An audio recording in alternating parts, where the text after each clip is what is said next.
हैदराबाद के government school में सिंध की सकाफ़त और शाह लतीफ़ के उनवान हेठ सकाफ़ती ॾियारो मल्हायो वियो। हैदराबाद के इलाके लतीफ़ाबाद में तालका एजुकेशन ऑफिस में तालका एजुकेशन ऑफिसर फीमेल सेकेंडरी और हायर सेकेंडरी लतीफ़ाबाद तरफा शाह लतीफ़ और सिंध की सकाफ़त के उनवान हेठ सकाफ़ती तकरीब मुनक़द कई वई, जैमें director school education Hyderabad region Rasool Bakhsh Shah, नाले वारे दानेश्वर ताज जोयो, ज़िले एजुकेशन ऑफिसर सफ़िया अरबाब समेत शागिर्दनि और उस्तादनि वॾे अंग में शिरकत कई। तकरीब दौरान शागिर्दनि और शागिर्दाणियुनि तकरीरूं करे सिंध के गीतन ते टेबलोज़ पिण पेश कया।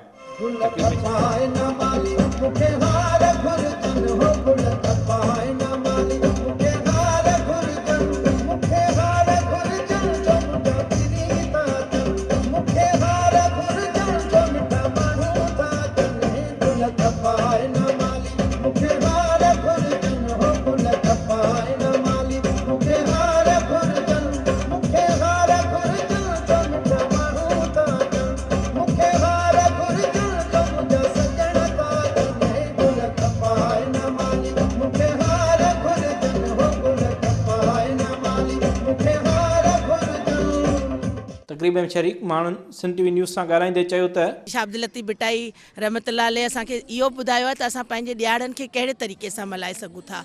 ऐं असांजी सिंध इलाही सरसब्ज़ आहे ऐं यकीनन ही सभु जेके कल्चर आहिनि उहे असांजे लाइ पहचान आहिनि, असांजी सुञाणप आहिनि।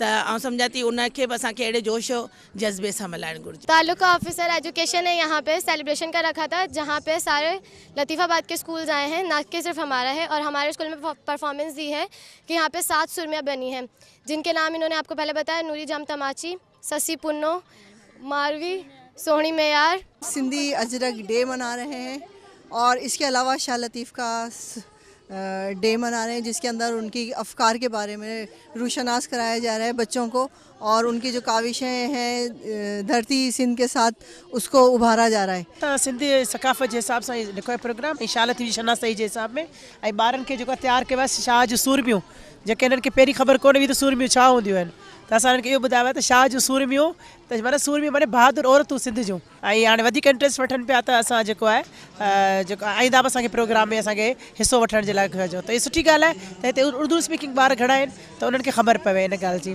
असां सभिनि जो आहे फ़र्ज़ु त असीं पंहिंजे कल्चर खे प्रमोट कयूं ऐं उनखे प्रमोट करण जे लाइ जेके बि ख़ुसूसी पाव आहिनि उहे असां वठंदासीं, पंहिंजे स्कूल में पंहिंजे ॿारनि खे शामिलु कंदासीं, उन्हनि खे पहचान ॾींदासीं त असीं कहिड़े कल्चर खां बिलोंग करियूं था, केतिरी स्ट्रॉन्ग असांजो कल्चर आहे ऐं असीं उन में केतिरो अॻियां वञी सघूं था। तकरीब में शरीक माण्हुनि जो चवणु हो त शाह लतीफ़ के पैगाम ज़रिए ही सिंध की सकाफ़त के सॼी दुनिया में उजागर करे सघिजे थो।